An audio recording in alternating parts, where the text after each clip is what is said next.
This is one of the last and arguably the best IBM PS2 systems. For this build I went with a period correct CD-ROM drive, but unfortunately it's broken. So in this video we are going to do a rather challenging early CD-ROM drive repair. So this is a Sony Caddy drive. I'm pretty sure it was working when I got it, but I'm not 100% sure. In any case, when I try to insert the Caddy, it won't take it. So normally the drive will grab the Caddy, but it just won't. So something is messed up inside. Let's see if we can find out what it is. Okay, so this guy here is a Sony CDU561-25, made in Togane, Japan in 1993. I never had this issue before, and I have never fixed one of these drives, so I'm not sure what to expect to find inside here. So we've got two small screws close to the front panel. So I'm gonna guess if we remove them, we might be able to remove the front panel. Yep. But the front panel also has a PCB and a flat flex attached to it. We've got some SMD caps here. That is a good sign, because they often go bad if they are from the 90s. Okay, so this cable is released by pushing on these two tabs. Oh, I can see leakage right away. Yep, these caps are definitely leaking. Okay, so this could be an easy recap. Keep your fingers crossed. Unfortunately, there's quite a lot of damage on this PCB already, so now I'm a bit worried again. Okay, let's see if we can remove the lid next. Slightly different screws here, so I'm gonna have to keep track of what screw goes where. Okay, here comes the lid, I think. Okay, and the lid is jammed in something in the corner here. Okay, apparently the lid has two locking tabs at the back here, so they had to be released before I could pull the lid off. Now we can remove the PCB by removing two more screws at the back. Okay, and then we have this very long row of connectors on the side of the drive here. So these two are of the same type as we just released on the front panel. So we just need to pull on these two tabs, and then the flat flex comes free. This looks to be something similar. Yeah, definitely. But instead of two tabs, you have to push on the entire connector here. And that flat flex is now free too. And then we have two regular GST connectors at the back here. Okay, so let's flip the PCB over and see how bad this is. Okay, definitely leaking. But actually I can't see any damage to the PCB. These two guys here are actually bulging. I don't think I have ever seen SMD caps bulging before. So definitely bad caps on this board. And the worst part seems to be in the front panel here. I'll move in closer in a minute, but let's remove that PCB first. Okay, same tiny screws as the two that were holding the panel in. Okay, this looks pretty bad, but I think it's still repairable. So everything you see here that is black is corroded copper on the PCB. Unfortunately, there seems to be what I think are splashes of glue.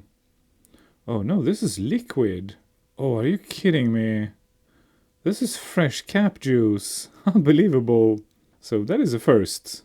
Freshly leaked caps on a PCB. Never had this before. But clearly at least one of these have been leaking for a long time to cause the corrosion on these pads. Okay, let's see if we can fix it.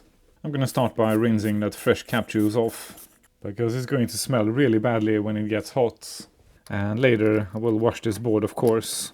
But that's good enough for now, so we can remove those caps without getting too much stench.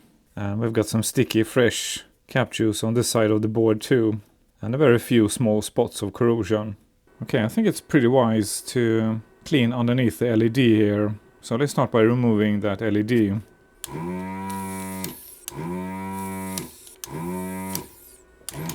Yuck, it already smells fish. We haven't even started on the caps. Okay, let's start with some good flux. And since we have removed that plastic holder for the LED, we can work safely with the rework station without melting anything. Okay, this is gonna get smelly, really smelly. And as expected, that corroded solder takes a little time to melt. but a little bit of patience is all that's needed. So this guy here is 100 microfarad, 6.3 volts. Actually all three of them are. I hope I have some in my stash. Yeah, this is smelly, really smelly. Yuck. Okay, let's see how bad this is. I'll add tons of flux. So there's plenty of corrosion on the surrounding components too here. So I'll see if I can clean them up too. This chip too has corroded legs. I'll start by adding some fresh solder and let the flux do its magic. So I'm basically just mixing in some fresh solder in that old corroded solder with plenty of flux on the board. Being a bit careful not to desolder any of the small components here. Oh crap, one of the resistors came off, so we're gonna have to resolder it proper. I'll put it aside for now, I will put it back on in a minute. Now let's scoop up that flux and do the first inspection. Well, actually not too bad. I don't see any damage to the pads, so I still think it's repairable. With the board this crispy, one pass isn't enough with flux, so let's add some more. I'll use some wick to remove the solder from the pads, and then I'll add some fresh solder to the tip and have another go at all the corroded pins and pads. Still corrosion on this pad here, so I'll try again with more flux and fresh solder, and then I'll remove it with wick. Yeah, that totally worked. So now all the pads are nice and shiny. The wick is abrasive, so I'm very careful not to push with the tip. I'm basically just letting the wick float on top of the PCB without any force applied whatsoever. Okay, let's clean again and check. Yeah, it's starting to look much better. I'm gonna scoop up most of the flux with a dry Q-tip while it's still warm. With most of the flux gone, we can rinse it with IPA. Okay, that's clean enough for an inspection. Okay, the next step is to clean all these black areas here, because that is cap juice trapped underneath the solder mask. And if left alone, it will continue to corrode the copper and eventually create a break, if it hasn't already. To do this, I'm going to use the green rubber tip on my Dremel. I'm gonna try with a low speed, and hopefully this isn't going to be too noisy for a camera.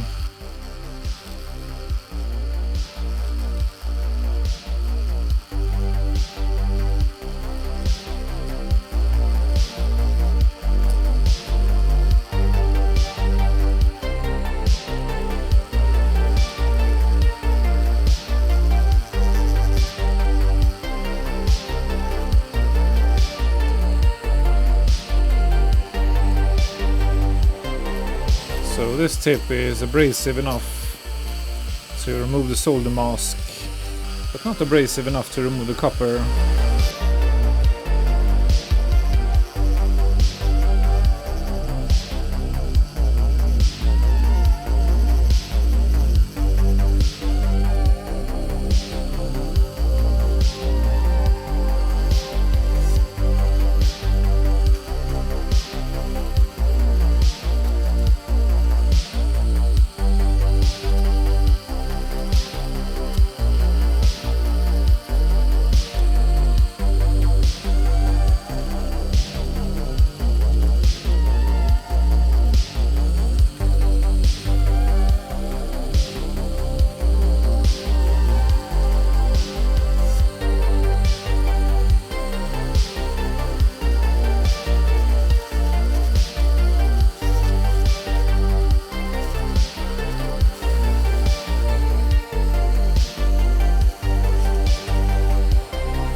Okay, I probably skipped ahead here, but I think this is enough.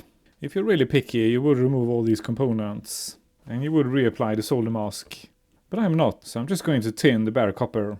I'll apply some flux on the bare copper areas, and then I'm going to smear it, because a thin layer is more than sufficient on fresh copper.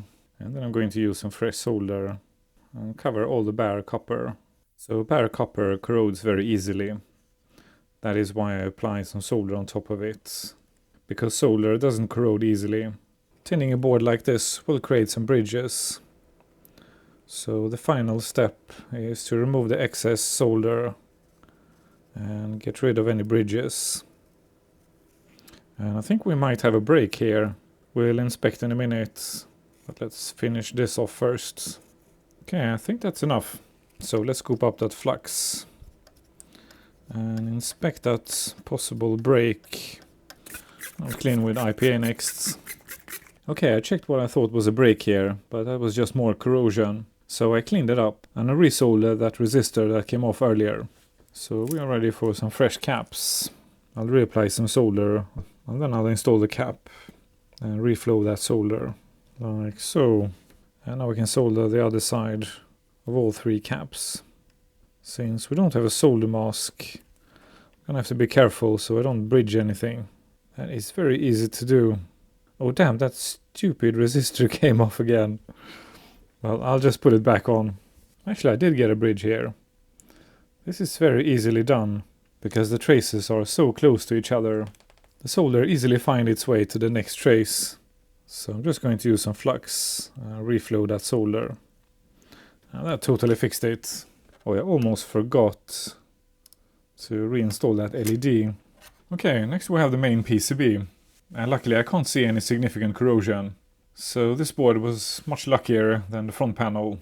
They are however leaking, every single one of them. So hopefully you can see this.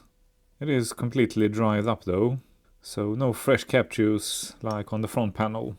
We can remove some of them with a rework station, but not all. As you will see in a minute. Oh yuck, this one started to smell dead fish right away. Except for these leaky caps. This board is actually pretty clean. So I'm gonna try to remove these caps without making a big mess. Okay, so here's our first cap. And it went flying. So in this corner here, there are 47 micro 16 volt caps. And then we've got these smaller ones. There are 10 microfarad 16 volt caps. Ooh, and this one smelled even worse. Don't know what the brand is on these caps. They're just marked D1, D2 and E1. Okay, they are coming off quite easily. And here's another one of the small ones. I'm pushing the caps sideways. I never pull them up, because that can lift one of the pads from the board.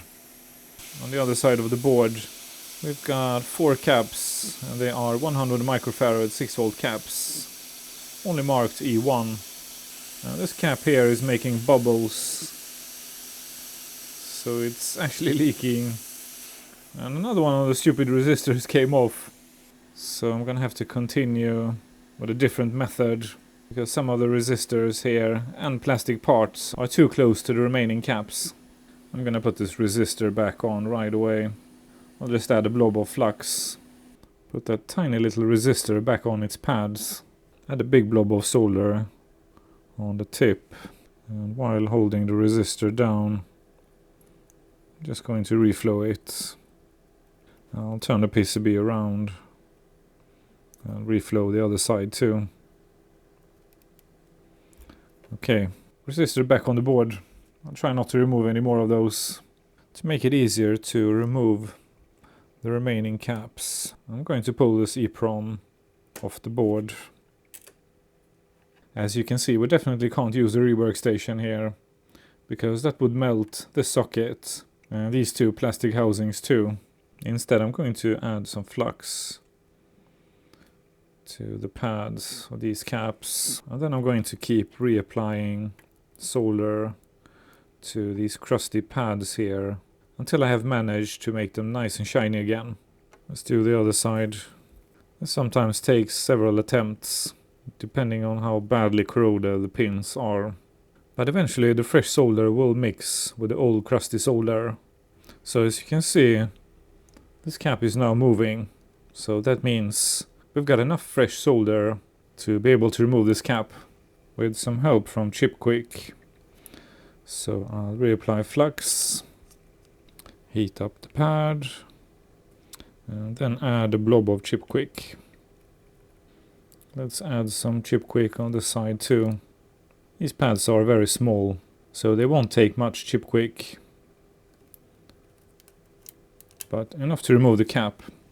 I also noticed that this component here has moved, so we're gonna have to resolder it later. But first, let's get these caps off the board. Well, this guy was really stubborn. Okay, but I think it's moving now. Now this is the tricky bit. I need to get in between these two caps without damaging the socket. Worst case, we could replace it, but let's try to save it. Okay, the cap is moving, so let's quickly move to this side and push it off the board. There's only one cap left now. I think this is going pretty well, but I can't really see the condition of the pads yet. I'm skipping ahead here, but I'm staying on each pad for about 10 seconds. And here comes the last cap. Some fresh flux and wick. Pads are definitely crusty, but with a little bit of patience, the solder and the chip quick is coming off. These two pads are still crusty, so more flux needed. With the help of the heat, the flux is dissolving the corrosion. So all we need to do is to redo this process until all the corrosion is gone. This may be hard to see on camera, but it's definitely improving. And we still have some corrosion on these two pads, so we'll just use more flux. I'm gonna clean as I go here, while the flux is still warm and easy to remove. If it gets cold and too sticky, you can just apply some more heat and it will make it easy to remove again. Like so. I'll do some more cleaning later. And here's our components on the run, so we'll need to fix it. Then we have these four pads. They are going to be a bit trickier to reach without damaging any plastic parts. But I'll just go slow and be careful. Almost clean enough. And let's add some more and have another go. Okay, let's scoop this up. See what the condition is underneath all that flux. Okay, not too bad actually. Some of the silk screen came off here. Well, that shouldn't be a big problem. Now let's take care of this component here. It's green and unmarked, but I'm sure it's doing something interesting on the board. I added some fresh solder to the tip. Now I can just reflow both sides. Let's clean and inspect. Okay, mystery component back on the board.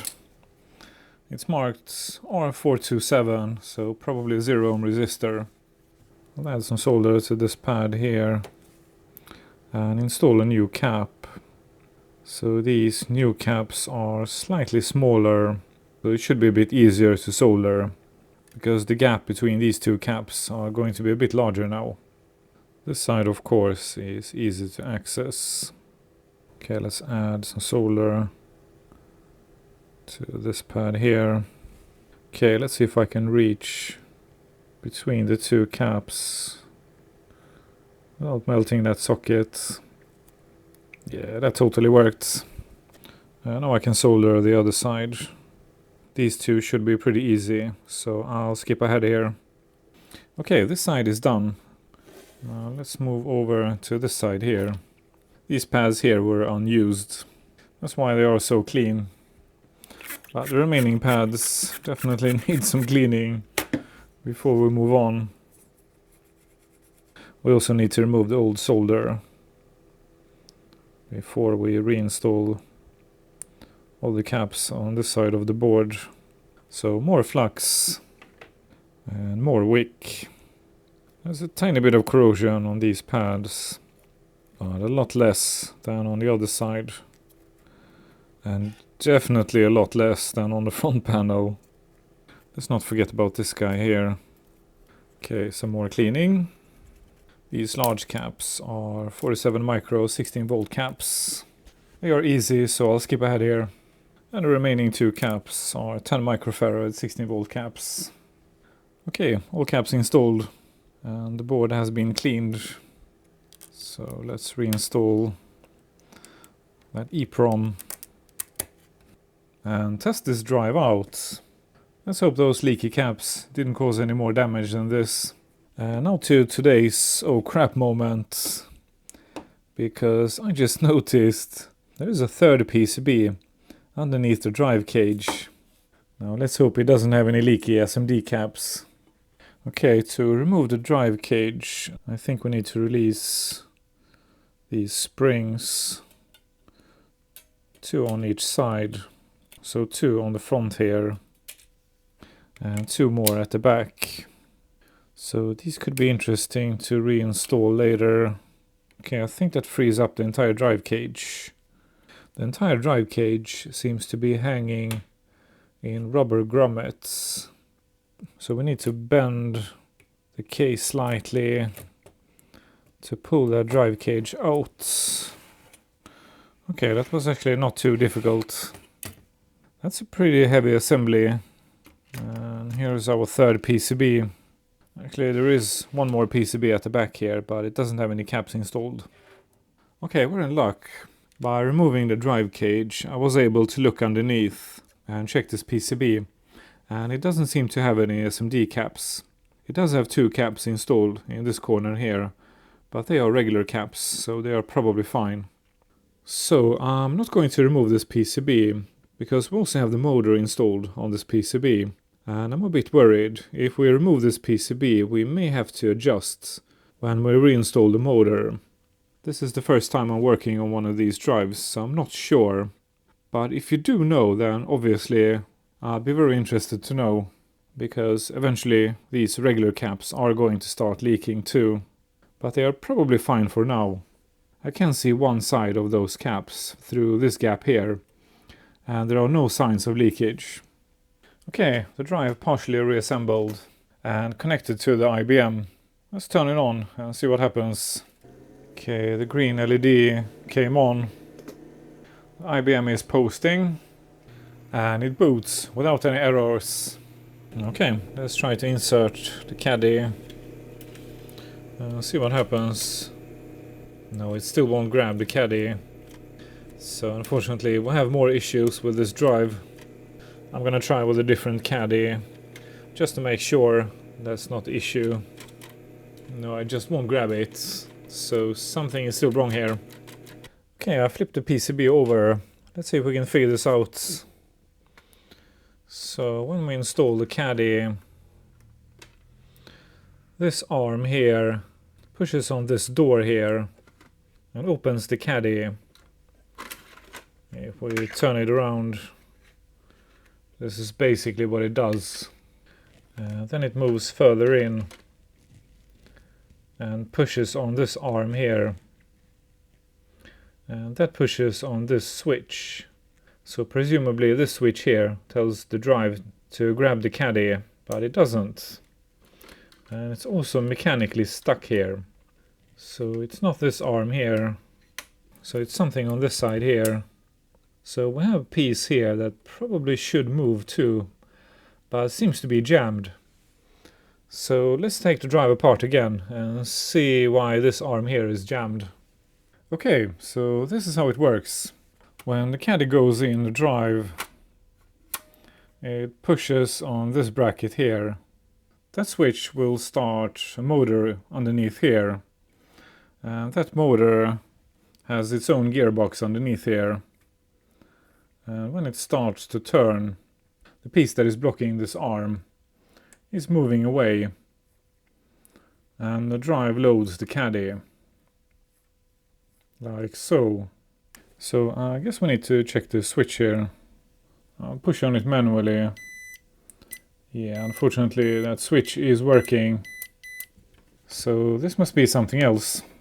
Okay, so the wires from the switch here, they are going to this connector here. So that's the first thing to check. So the signal is getting to the board. And then we have that motor that sits underneath here. And it's connected to this white, this red wire here. So if we measure the wires to the motor and turn the power on, I noticed the head is making a small jump when I turn the power on. So at least we have power to the head. Now let's see if we push the switch here. No, we're getting nothing to that motor. We should see something on the multimeter. but we're not. So the board isn't sending any voltage to the motor that is supposed to grab onto the caddy. So this is probably a multi-layer board, and I obviously don't have the schematics for it. That means I can only guess. Well, we do have a large 7805 very close to this connector here. So I guess we could check and see if we have 5 volts here. And we do. Well, I'll have a look around here and see what could be worth checking. Okay, I figured it out. So apparently this drive here has a jumper. I'm not quite sure what it's for, but if that jumper is missing on the drive, you can't insert or eject the caddy. So what I thought was the fault we would fix today apparently wasn't. This is a built-in feature. I can't quite understand what it's for though. But I guess you could insert a disc and then remove that jumper, and that would prevent the user from getting that disc out, and it would be permanently installed. That's the only reason I can think of why you would want a jumper like this. Okay, so mystery solved. Well, I'm glad we took it apart anyways, because those caps were clearly damaging the board. And luckily now we caught it on time. And I guess I learned something new today about really weird and bizarre jumper. When installing the front panel, I ran into a minor problem here, but I found a solution. So when I first just installed the front panel, connected the drive to the machine and installed the caddy, it got jammed inside the drive and wouldn't come out. So these caddy drives actually have 2 doors. When the drive is empty, it has one door that says caddy, but when you insert the caddy, another door will close that says caddy loaded. So this is probably not the correct procedure, but to get around this problem, I installed the caddy and then I manually turned the gearbox so it would stay inside the drive. And then I made sure that the door with caddy loaded was closing the opening. By the way, this guy here is switched by pushing on this tab here. So if we push on this tab, it will now say caddy and show that the drive is empty. By pushing on it, it will switch door to caddy loaded. And then I grabbed the door and made sure it ended up underneath the caddy. And this fixed the issue. Okay, well, the drive connected. If we press eject now, the caddy will come out. The caddy loaded door will open and the other door will close. And nothing gets jammed. We can insert the caddy again. And it starts to read and it goes green when the CD-ROM is ready. I have mentioned this before, but if you don't have PS2 rails, there is a project online to print these rails. And if you don't have a printer like me, you can just have PCB print them for you. Okay, so finally working CD-ROM drive in the mighty 95 XP. But we actually still have a rather annoying issue. As you can see, there is a large gaping hole all the way around the CD-ROM drive. To fix this issue, there was an optional bezel you could buy back in the day. And I have tried to find one of those. But unfortunately, the ones I found don't quite fit. It's slightly off, so there must have been several different versions of that bezel. But luckily someone made a printable project of this too. And thanks to the sponsor of this video, PCB, we've got some of those. Let's give them a try. Okay, so these bezels are clearly very different from the ones I've got. So these must be for another machine. So let's install it and see if it will fit. So it has 2 pegs on each side and then a third peg underneath here to align it. Yeah, that totally fits. And the front of this bezel has the same texture as the PS2. So that looks really good actually. Okay, let's install it and see how this looks. Yeah, that totally fits. That bezel is perfect for the 95 XP. But it is, however, in plain printed white plastic. So I'm gonna step outside and respray it Okay, I don't have the perfect matching color for IBM PS2, but this is the closest I could get in my local hardware store. And hopefully eventually we will figure out the color code for IBM PS2. Okay, let's reinstall that first front cover. Yeah, that looks so much better than that large gaping hole. Gotta love printable stuff. It makes restorations of machines like this so much easier. Now let's install the second front panel to see how this actually looks. Yeah, that looks great. So I'll keep looking for the matching paints, and I'll respray that front bezel again. So big thanks to PCBWay for printing this bezel. And if you don't have a printer like me, give them a try next time. They do a really good job of printing stuff. And next I'm going to order something from PCBWay that I think is going to make this machine quite a bit faster than it is now. This is it for today, so I'll see you guys next week.